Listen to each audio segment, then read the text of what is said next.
Welcome to Final Fantasy World of Warcraft translation time. 1 second, let's see here. Camera, where's my guest coffee UI? Let me unlock this. New follower. All right, I've got some catching up to do anyway, Chris is because I'm big. only 24. All right, cool, Chris, you're big. All right, guys, y'all have fun. I'll Cool. see y'all in the 30-ish minutes. I'll even mute me so you don't have to worry about kids So, screaming. so that's how sharding works. Is it basically allows them to use World Visit as a load balancing tool. And it allows them to do that so that if you want there to be more like Guild Wars World PvP type things going on, or if you want there to be more like narrative Final Fantasy driven moments on, the intimacy is not determined at the point of character creation. You're not locked into one version of things. You can actually go back later if you want and say, I want to adjust how intimate it is just for this part, just for this one section. I want it to feel like you're alone, or just for this one section, I want it to feel like everybody's here. Yeah, Texas has snow already. My brother had a snow day. He lives in West Texas. He had a snow day yesterday. We dropped below freezing. The problem with Texas is that we're where a lot of wind currents like meet up, and so you can have massive temperature swings. So like the year I turned 16, we had snow days and like missed the last days of school, and it was hard to get through final exams, and it was literally 80 degrees on Christmas Day. So like we're a little all over the place. The different regions of Texas adjust faster because we have different humidity points. So like if it does ever get, and we're in North Texas, so like we get a lot colder than somewhere like Houston, but like West Texas is the same north south of us, but they're a lot less humid. So they can actually have snow, and then it can still be 70 degrees during the day because they can get snow overnight, because they can have a 50-degree swing. We can't have a 50-degree swing because we're too humid. So that means when it gets cold or when it gets hot, it tends to stick around, especially because right now it's also wet. And so that'll make whatever temperature it is really stick. Not a flake in New York. All right. So what else? What else do you guys have questions about? I don't know what Brian was all talking about. I'm sorry I'm late. We spoke yesterday, and he sounded like he was working too much, and I misunderstood. I thought he said that he wasn't going to be able to stream today, and I guess he was saying there was a risk of that. But then when it didn't come true, he was ready to go. All right. I'm supposed to meet him at the top of this pyramid. Why am I playing Horde? So my first character ever is the character I'm playing on. This was my character that I created in vanilla. And I play on Horde. I have many friends here. I've been playing WoW since vanilla. The only expansion I've missed was Warlords of Draenor. That's the one before the last one. So before BFA, we were in Legion, and before Legion was Warlords of Draenor, and that's the only one I skipped. I quit during the second half of Pandaria, and I came in during the second half of Legion. So I missed about 2 expansions, but I missed the back half of one, the front half of one, and WoD in its entirety, which is totally fine. So I did switch to Alliance during the Burning Crusade. That's the only expansion I didn't play on this Druid. And I was following a friend over to Alliance. And then that friend was accepted into the Elitist Jerks community. For anybody that knows what that is, to play on one of their many raids. Like Elitist Jerks was just one of their raids. They have other raid groups that have different objectives. And so he was admitted into that, and we were co-raid leads. And so like when your co-raid lead leaves to go be part of, at the time, what was one of the more recognizable names, but I mean, everybody in the World First race thinks that their name is recognizable, and that's not necessarily true. So there's probably people that did play that don't necessarily know who Elitist Jerks are. But when he got accepted into that group, he had to go cross server and cross faction to join them. So he jumped over, and I followed him and was accepted as a friends and family. And then as I spent time here, like I've raided with their alts and things like that. So like I was never here on my own merit, even though I have kind of raided with them. I've done Mythic Plus with them, and that community is much larger than just World of Warcraft. They play other games together. So like I'm my main is in that guild, and we'll stay in that guild because that's where I know people. So when Brian said he wanted to play, I wanted him to have a horde character on my server because that's the only way I can transfer him wealth. And so like that's where all of my money is. I would consider transferring server like for people that I would play with more, but like I would have to buy a server transfer for every single character. And that's just not a price I'm willing to pay and a process I'm willing to do. Because the other thing is like if you guys and Brian ever decide to not play WoW anymore, right? You get halfway, you get 2 weeks into Shadowland, you go, this isn't for me. I won't blame you for quitting. But like, even if I used a stream donation to pay for transfer or something, or Brian offered to pay for it or anything like that, which I didn't ask anybody and I don't want anybody to do, I would then have to transfer back the other way. And it's just not a mess I want to deal with. So he kindly came to me. Thankfully with the world visit system, like if you guys have friends on a server and you want to play on that server, that's totally fine. We can still do everything together except for pass money back and forth. I don't think we can pass items back and forth at all. I don't think there's any form of trade. And then we can't run Mythic together, but I think we can run Mythic Plus. So like it's a pretty big spectrum of things we can do. Especially because I don't think Brian's planning on Mythic raiding. So like I don't think you guys being on a different server is why that wouldn't happen. You can pass inside the dungeon. Okay, cool. Just the dungeon loot or yes, EU and NA are separate. So that is true. That is absolutely true. All right. Yeah, I have like a lot. Let me skip back up here. You skipped Panda, Wad, Legion, you're coming back. Yeah. I think a lot of people skipped. I think Shadowlands has promised to be. Let me just go ahead and I don't think I can find this quest here.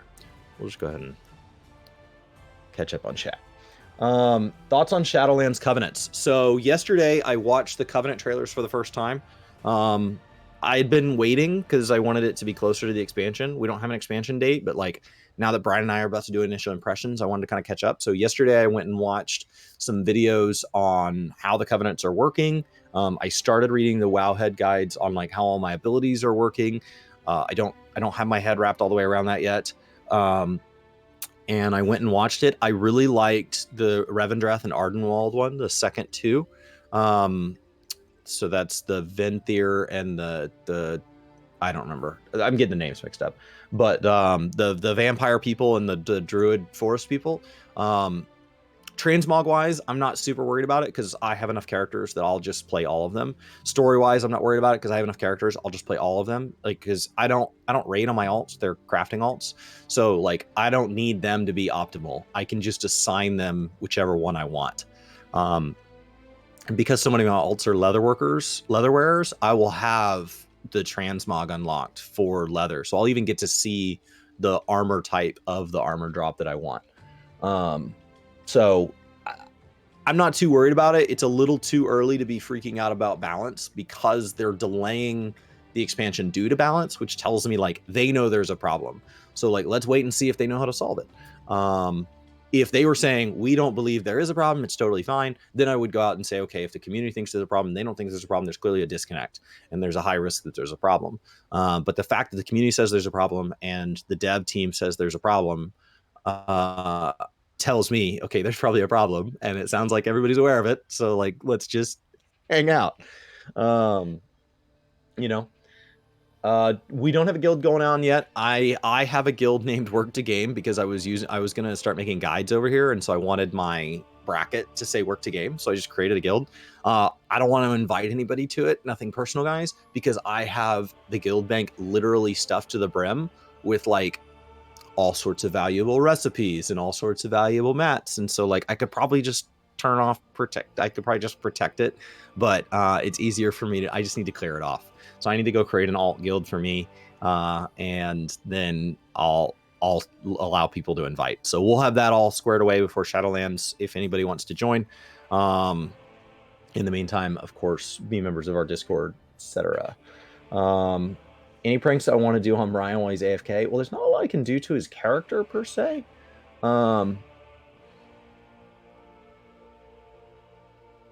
So I don't know if there's anything I can do. One of the things that like I've really tried hard to do with Brian specifically is like if I had a friend that had played WoW in the past and knew WoW pretty well and had just missed a couple expansions, and wanted to come in and like Brian wants to make controller guides, Brian wants to like talk about the WoW versus 14 experience. Like if he already knew the 14, if he already knew WoW, one of the things I could do is like I can't afford to give all of you, but like I could afford to give Brian a full heirloom set, and like speed it up. I could also afford to like tell him not to do things that will kill him. So like I haven't told him that an elevator can kill him, because the first time you die to an elevator boss, there's just this giant like what the hell moment, and like I think it's one of the things that WoW players all have in common, and it's one of many, right? Dying to fall damage, something WoW players all have in common. Dying in world PvP is something that many WoW players have in common, and so like at some point I'd like us to move to war mode on, but like while we're streaming and he's already kind of like having to learn and try to pay attention to chat and all this stuff, and you guys could stream snipe, I don't know that that's the right time. I think his first time in war mode is probably a non-stream moment, so that there can't be a single stream sniper in here, and I will take him out to like go do world quests or something, and then we'll record it because like I want his reaction. So like there are a lot of things that like I am specifically trying to, so it's not a prank per se, but like there are things I'm going to let him fail at, and I don't tell him how it works. And like I don't tell him how it works until after it kills him or until after something goes wrong. So I think probably halfway through the leveling experience, somewhere around 25 or 30, if he's like, okay, I'm ready to go fast now, then I'll drop a full heirloom set on him. But like until then, I'm kind of just letting the game carry him. I'm also interested from my own selfish desires to know what a new player experience is like. So like he's here and he's not going to die much with me here because like when we do a poll, I'm in full heirloom, because one of the other things I'm interested to see is like how different is the heirloom versus not heirloom experience, and rather than having to level up without it and level up with it to compare and try to hope that I'm running at the same pace, I can literally just have somebody playing without heirloom and somebody playing with heirloom, and we can see what does it feel like. And like I'm getting a really good feel for the fact that it's a crazy DPS difference, like an absurd DPS difference, which keeps you from dying and lets you clear things faster, but it's also it is a minor DPS difference. It really is. I mean, I'm a minor experience difference because you use up your rested experience 30% slower. I don't have the 60%, because I'm missing a few pieces. So I only have the first couple set bonuses. I don't have the 6th set, so I should go get that. But it doesn't grant experience bonus. What it grants instead now is that it uses up your rested experience slower. So because we're not playing every day, we always have rested experience, and my rested experience lasts longer than his, which allows me to outpace him. I could do some trick or treat stuff, so I could go farm up some trick or treat stuff on this character. Yeah. So like, I think him being new, and like new is the best word to describe him. He actually, I've talked him into playing before. So I talked him into playing during Wrath of the Lich King, so 2008-ish. And he came into the game not on launch, so he missed the launch party. And so he came in mid-expansion. There was no new player experience. And he made it to level 40, which wasn't even out of the vanilla zone. So that would be like him having come in Stormblood and only made it to like level 20 or 30 in ARR. Like he didn't play Stormblood. And so like new is the right word to describe him, but like it's not that he's never touched the game. Um, it's just that like he's never been at cap. He's never experienced WoW and like what it considered the final thought at the time. He's always been WoW adjacent. Um, and that honestly comes from a different way we play games. So Brian has a brother and I have two brothers, and like that has shaped a ton of how we play games. So they always had like two copies of things. And what that allowed for is that allowed them to like dabble and I could be speaking wrong there, but that's my impression I've got. Brian's brother was my college roommate. And so like because they were different enough in age, because I think they're a little further apart than my brothers and I. My brothers are twins, so like we all cram pretty close. Um, they they basically like they'll go through games and they'll get lost in the story, or like his brother the Yeti, he'll go like gather everything that can be gathered. And so like there's this immersion in this world building that they have that clearly tells me that like they don't ever feel rushed. And I envy it a little bit. It's what causes me to hit the escape button on so much story, because in my house there was one computer in the kitchen and you were only allowed to use it between the hours of 8 a.m. and 8 p.m. And during that time, anybody that wanted access to it, if they had homework, they had immediate and full access for as long as it took. It didn't matter how fast they were moving. And so there were days that it was just gone. And then in addition to that, when it was available for free time, it was available in 30-minute sessions. And so you would set a timer on the oven clock, and then the 30-minute when it went off, you had to log out mid-quest, mid-raid, whatever, you were done. And at the end of that 30 minutes, the next person got to go. And so story and things was just this, like I would watch a bunch of cutscenes and then my 30-minute timer would go off and I would have only cleared one quest in like ARR, right? And so like that feels very frustrating when your goal is to play a video game, because now you're going to get to go back and like watch TV and wait for your turn, because in addition to my two brothers, I also have a sister. And so like it could be 2 hours before your turn.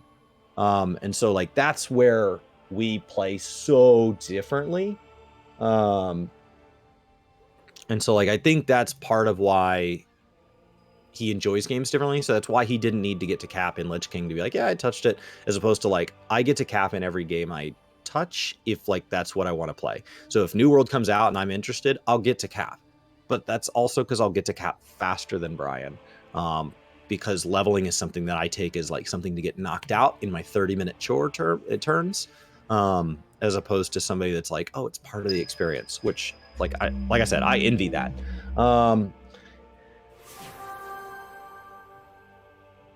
Brian went to go drop his kids off at school. There's a lot of ice on the roads. His wife said she wasn't comfortable driving them, so he's gonna go do it. So he'll be back. Surround him in toys. I don't know that you guys can see him. I can. I think he'll AFK out before he gets back. You feel like relics are the legendaries of 14. They are. They don't change your gameplay as much. They're more of stat sticks.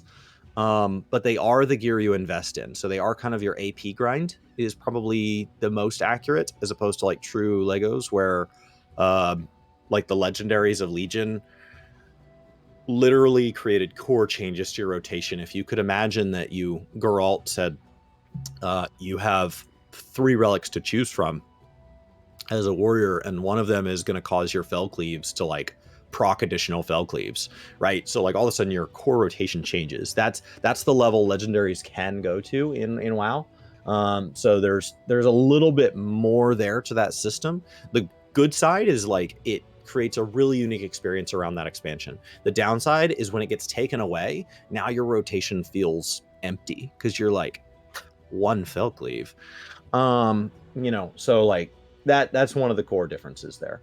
And that's what Dangbuster said. They don't really change gameplay. Yeah, so it's much more like the AP grind, the artifact power grind, where it just makes your character more powerful over time if you do these tasks, especially now that we have relic gear as well, not just relic weapons. It just ties everything to that kind of you're doing things grind. Yeah, so Brian will be back in a bit. So I think Brian just like in general expects a different experience from games, and like WoW came from RTS, right? So it came from that very round-based combat-driven storytelling where it's gameplay first and then let's build the immersion around it. We've got a theme, but like if a unit doesn't make sense in an RTS, don't add it, and we'll just have the lore adjust. And so that's kind of where WoW comes from, right? Is like the story they choose to tell next is just as much driven by the narrative at this point, as it is by like what's going on with it. You know, so they decide to add demon hunters to the game, and like it's literally not clear. Did they decide to add demon hunters to the game, or they decide it was time to go tell Illidan's story? I don't know which came first, and it honestly doesn't matter. But like Illidan was the famous demon hunter, and so we told his story as a way of adding demon hunters to the game and investing in that. But like you could do one without the other. You could enjoy Illidan's story and never touch the new demon hunter class. You could play the demon hunter class and press the escape key and not care about Illidan. So there's a core difference there. I think he's getting experience for this. I'm not sure. You have 3 wands and pumpkin heads. I don't mind doing it. I am leveling. So I have 4 alts. I have a monk, a paladin, a warrior, and another druid that I am leveling right now. And I'm trying to keep them tied or ahead of where Brian and I are, so that when Brian and I hit 50, I have 5 additional level 50s. Which, once again, because like I level faster, that's not the same time sync as, so like it's not actually been too hard to do yet. Another part of that is that like the paladin and the monk were ahead, so like I haven't truly felt like I've had to keep all 4 up. So I'm like, basically like the druid was really low because I just started the druid. The warrior had a couple levels on it, the paladin had a couple more, the monk has a lot more, and so like I'm slowly increasing the number of classes I have to play between each time, but I can go trick-or-treat on them, so don't worry about it. In pre-patch, all you do is leveling. Yeah, I mean that's kind of what it is. And like I think what pre-patch most impresses me about, and like Brian and I put out initial impressions because I'd love to know what his feelings are as a new player, is that when I first started playing with the level squish, my natural tendency was to move a druid over the PTR. It was to play a druid with Brian, and I have another druid on the way up. So this will be my gathering druid, if it wasn't clear by the name, gather so much. And then I'll have a speed druid, which will be tailoring enchanting, and then I'll probably end up making yet another druid, giving me a total of 4 druids for skinning and engineering, because I'd like to get more into like the gold making community. I've been enjoying it over the last 2 years casually, and I'm ready to start doing things that a casual wouldn't do. And I'm ready to have like a lot of characters. And so by separating characters, that'll allow me to do things like if the speed druid needs to be a different covenant than my main. Right now, when I run like Lax, which is running old dungeons as fast as you can for basically who can get the most loot in an hour, there's an add-on that makes that sort of race possible. Then right now I run that on my main. And the problem is that there's ways to make your character run faster, but it's a different set of skills and talents and gear. And like right now I'm swapping all that stuff out, and you can only do so much. But like I'm going to level a character, which means I could never hit the speed of like the 114 speed druids. I'm going to level a character because it seems like I think the Night Fae are the one getting the movement ability, and so like it seems like I'll be able to pick a covenant that gives them the most movement, and then I'll be able to pick the talents and the gear that gives them the most movement, and then if I want to raid, like it's totally different because movement is feral. I assume it'll stay that way. If Hunter ends up being the speed, then I'll go level a Hunter. That's fine. Bats and wisps, nice. So like I definitely am using it as leveling content, but what I'm moving toward is my point. I do like that streaming content's like a bit longer form, lets you kind of tell the whole story. Is that like when I play all these druids, I don't notice a difference. I don't notice, like, all I notice is that I have less. And so while the experience feels good, and while the rate at which they drop gear feels good, and the fact that they're sinking the world down feels good, and the fact that they can level up through pet battles or dungeons and all of that feels nice. It does. I get to pick my expansion. I get to pick my leveling path. That all feels very good. But the rate at which I get skills feels kind of odd. And like, I get why they did it. It makes sense to me, but I can't feel it. And so when I moved to Warrior, which is a class I've never played at Cap in retail, I've played it in Classic, and I've seen my brother's a mains Warrior, and like, so I've been around Warrior, and I'm aware a little bit of it, just adjacent. I don't know it like I know Druid. And so as I was playing it, I was in Discord with a member of the community the other day who is a Prot Warrior main, and like, I was playing as a Prot Warrior, which is the tank spec of Warrior, and like, every time I level, it gives me something new, and that new thing feels like it just shakes the world a little bit. And like, you're playing, and then all of a sudden they're like, here you go, here's something that would have made what you just did easier. And it really feels like D&D, where like, you get to go out and like pick a new spell, and or you roll into a piece of, you roll into something that just makes what the last encounter was like, oh, next time we come across that, I'm gonna wreck it. And like, it feels really good when you get to the end of a session and somebody says, congratulations, you guys have just reached level 7. Here are the things you're getting for level 7. Here's the loot that's being distributed. And then you get to kind of spend the week researching how you're going to move your character forward. Maybe you have to roll for some stat increases, and it all feels meaningful. And the next week you come back, and like, you want everybody in your group to know what you gained, and they want to know, and you want to know what they gained, because you all made this leap forward when you moved from level 6 to 7. And WoW didn't feel like that at all. For the fact that these are still called RPGs, like, it didn't feel like I was investing in growing my character, because with 120 levels, to make it even reasonably timed, they'd had to speed us up to the point where you were just blasting through things. And it was like, ding, ding, ding. And that just isn't the character building thing that I wanted it to be. Take good, Wiki. Have a good day.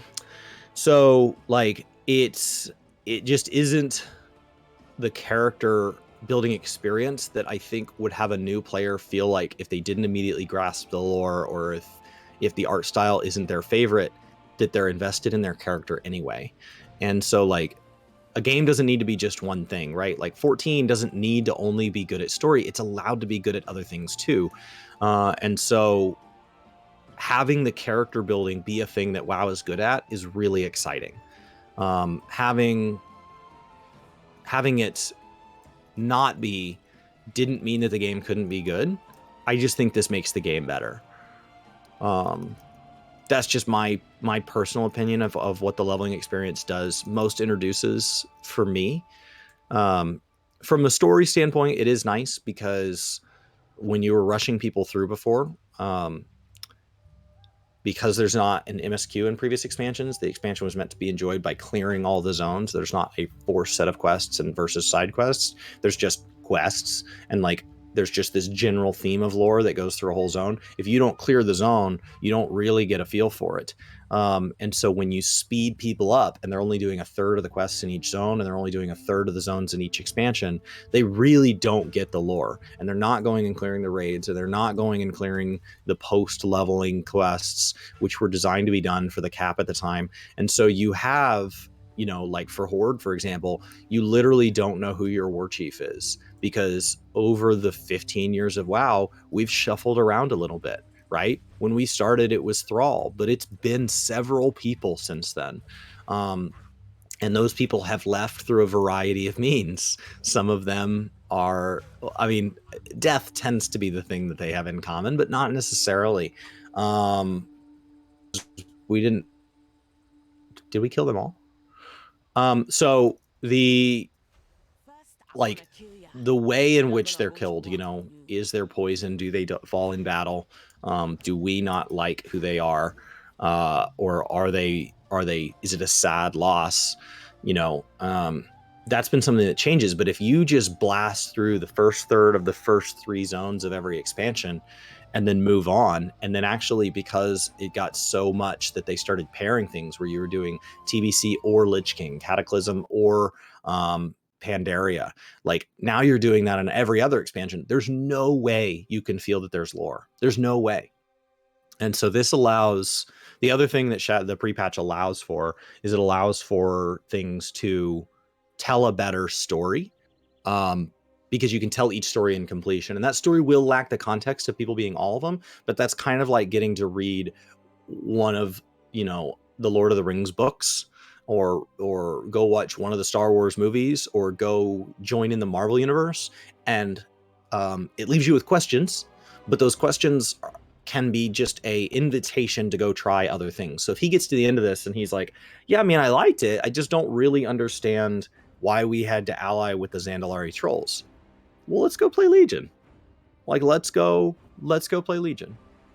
And if we get to the end of Legion and he's like, yeah, but like, I don't really feel that I understand Illidan's story. Well, then let's go play the Burning Crusade. But like, oh, I don't really understand like the history of Dalaran. Like, I want to know more about Dalaran. Well, then let's go play Wrath of the Lich King. So like, there's an invitation to go play other expansions on alts. So I think that's awesome. What about WoW raids? Do I want implemented in 14 or the other way around? So 14 has 5 patches, during which we alternate between getting 3 boss raids and single boss trials. So for every 2 patches, we effectively get 4 bosses. And then the way that works with difficulty is we get Savages and Extremes, and then twice per expansion, we get an Ultimate, which is their mythic equivalent. And the Ultimate is not tied to one of the current fights. It's a revival of an old fight.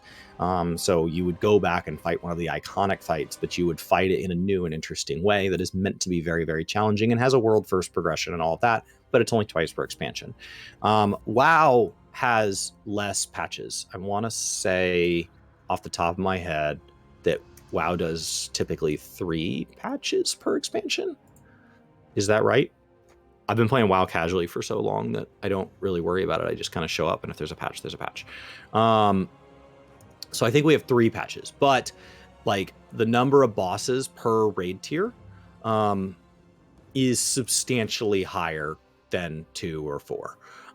You can have 9 bosses in a raid. You could have 10 bosses in a raid. If you think back over the last 15 years, I think we've gone well over 10 bosses in a raid before. And so I think one of the biggest differences is the sheer number of encounters. Because there are 6 months between every patch in WoW, you have a longer progression, but you have more to progress through. So number of patches, 14 gives way more, but the quantity of content per patch, when you're talking specifically about raiding, WoW outshines by far. Even the number of bosses introduced per month, averaged over a 24-month cycle, WoW crushes it. I think one of the things that a lot of people would ask for is for them to do more difficulties. I would love to see like ultimate for every fight. I just don't think they have the resources to do it. WoW breaks things into difficulties that I don't necessarily like that LFR's in the game. So LFR, so basically in Final Fantasy, you have normal raids, which are meant to be cleared by everybody as long as they get along. Then you have Savage Extremes, which is where it's going to take a lot of focus and a pretty decent set of gear.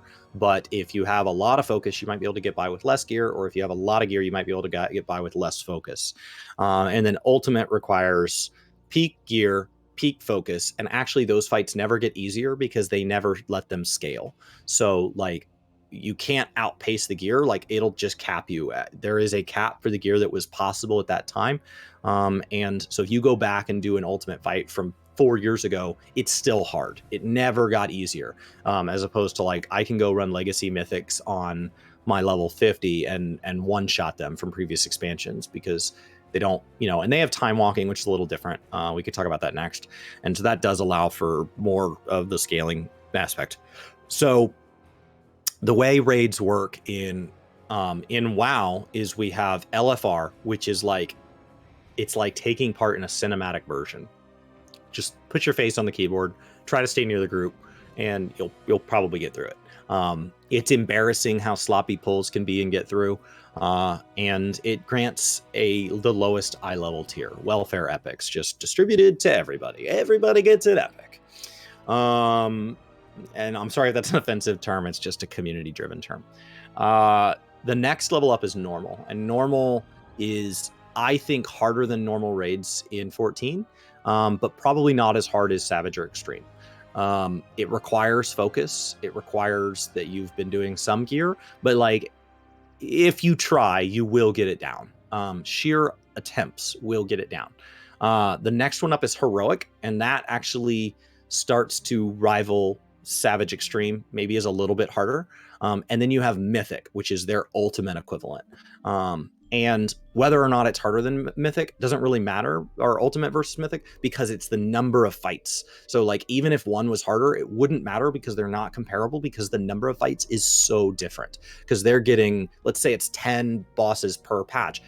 They're getting what, 30 bosses per expansion? We're getting 2 at that level. So like, it's just not, if there's a player that only plays for that style of content, 14 can be an incredibly frustrating game, because there's these huge gaps between ultimates. 3 main patches plus half patches. So 14 does the same thing, and half patches also get content. So you have 5 patches and you have half patches. So like in our half patch, that's when we get our relic grind. So you get new steps to your artifact weapon, basically, and artifact gear, and you get to go quest, and there was a whole new zone for it. So like, their half patches are loaded with, they have like an AQ style crafting event going on in the current expansion. That's added in the half patches. The next stage of it is updated in the half patches. They have side story through a quest called Hildebrand, which is like, it's where a lot of their humor and the localization team gets to really stretch their legs. That's added in half patches. They have their equivalent content of like allied races, where it's truly side content for the sake of it, called Blue Mage, and it's what's called a limited job, where it's not tied to the battle system, so it's not balanced at all, and it's on its own level progression and everything, but it's a character, kind of, and that's taken care of during half patches. So like, yes, both games have half patches, and both games load their half patches. Shadowbringers Hildebrand, like, I can't decide if it's really canceled or if that's just a troll thing, because like, the Hildebrand account tweeted out that it was delayed, but like, you can't take anything Hildebrand says seriously. So what is time walking? Because time walking is one of the key differences in how world sync and level sync work. So Final Fantasy XIV has what's called a leveling roulette. So for WoW players, instead of doing world quests each week, what you need is tomestones. And so you need to get tomestones, and there's a cap each week that you can get up to. And so there's efficient ways to get there, there's inefficient ways to get there. But ultimately, once you get to cap on the current tomestone, that's it. And then the way we phase in new eye levels is we add a new tomestone, we release the cap on the old tomestone, and we delete the tomestone before that. And that just continually pushes through. And that allows you to go to a vendor and buy gear. Tomestones, which is interesting because it's effectively account wide, because your character has all your jobs. So you can farm up tomestones on one character and then use them on gear for another character. That allows people to, one of the ways they encourage is they allow you to do leveling roulettes. Leveling roulettes are where you get tossed into a dungeon. Usually it's because, at least when there is a bunch of new players, it's because a new player needs to clear that dungeon to progress through the story. And rather than have them just get stuck not finding a group, there's enough people doing leveling roulettes at a given time that in theory they should always find a group, and those people get synced down. Now, the difference between level sync and world sync is, world sync is what WoW does. World sync just syncs the world to you. It brings everything up in level, up to a cap. So if something's max level is 50 and you're level 60, that's how you become that kind of like God mode. But up to that level, everything has like what's called a level band, like a bracket of levels that it's capable of being. Many things right now have a level bracket of 10 to 50 as their band. And that means if you are any level between 10 and 50, the world will be your level. You will do damage to them based as if they were that level of creep. And it will be based on your current gearing. And Brian being in my party, if we don't sync up, if I'm level 20 and he's level 30, he'll see level 30 mobs, he'll see my damage is level 30 damage, and all of that, and it'll just be different. Now, level sync is very different. Level sync is meant to maintain the immersion as it was intended originally, not let me adjust. And so when you level sync into a dungeon, you actually get stuck with the toolkit of the skill list of what your class would have had at the time. And so that feels really odd when you play a class that has had a lot of like rotational maturity. Like it's iterated several times over the years. I almost died there. That feels odd because you get to a class like, imagine playing Hunter and then going back to a TBC dungeon and playing TBC Hunter. That's ridiculous. Like, you don't know how that class works, especially because like when you go back to ARR content, we took away things like protect. So you're not even getting the full kit. You're getting all of the abilities as they were if they haven't been removed. And it allows for the content to never get just brokenly silly. But, and I think more than ever right now in Shadowbringers, a lot of old content does feel a little bit broken. But it gave them a level syncing system long before WoW ever had theirs, because theirs was built first, right? So if WoW's is better, like, I would hope so. It was second to the party. Now, the problem with WoW's solution is it doesn't encourage anybody to go back and run old content.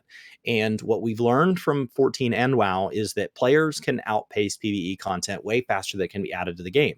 And you have this increasing catalog of content that people either haven't seen or haven't seen in a long time that would be fun if it was relevant. So what 14 does, they encourage you to go into leveling dungeons and get currency that can be spent on current gear, among other roulettes that are more tied to current stuff.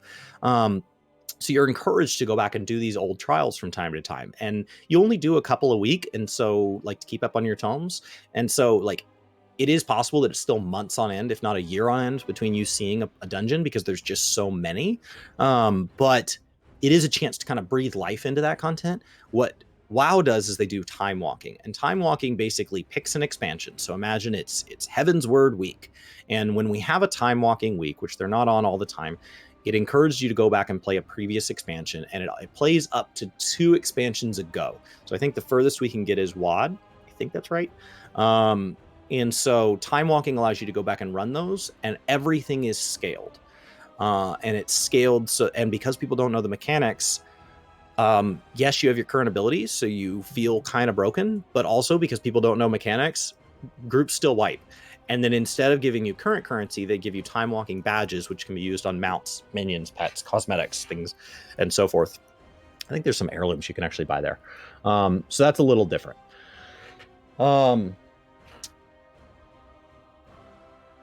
Good, it got removed in WoW. You can't see yourself doing it. Which one?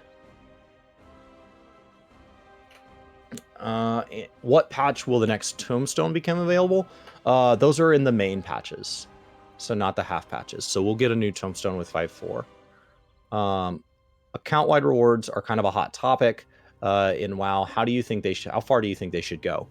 So as a 14 player, the obvious answer is all the way, because in 14, with a few exceptions, the vast majority of the community can do everything they want to do on one character.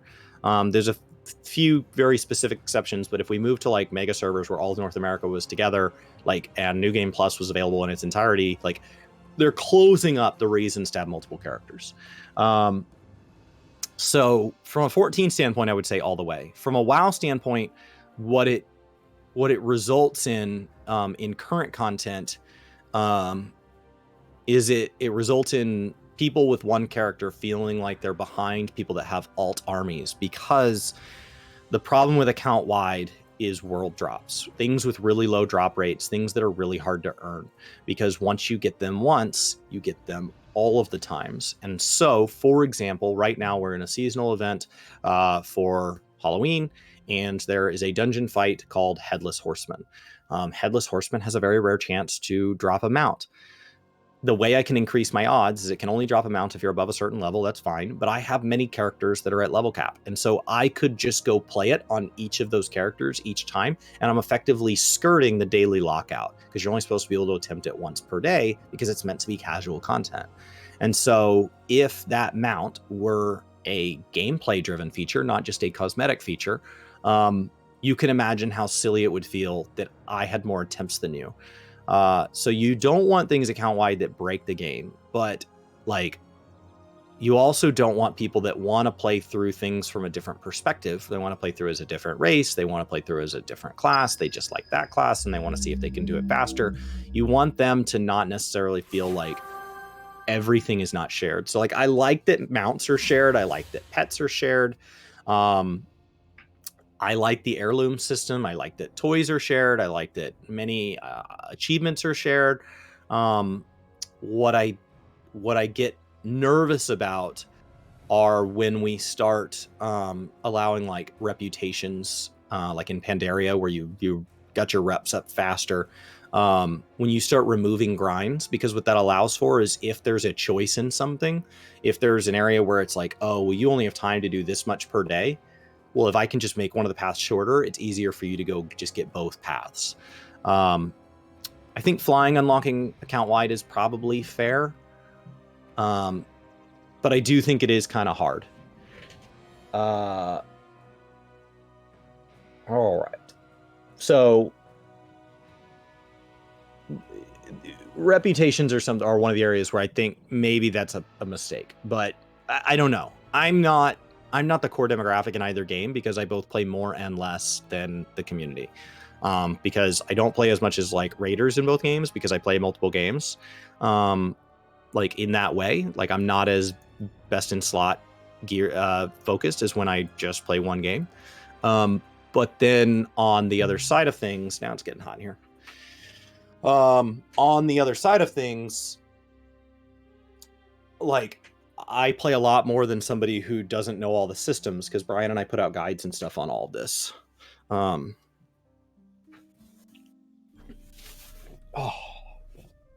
we'll do t-shirt and beanie. I don't know what temperature it is in here. It's like ever changing. Okay.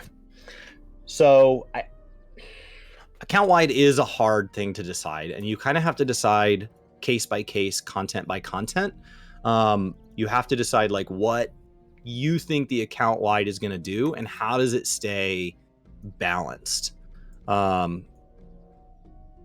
in 14, account wide really shouldn't exist in too many cases because one of the main reasons to do it is to avoid the weekly lockout so that you can gear up like your healer and your tank identically.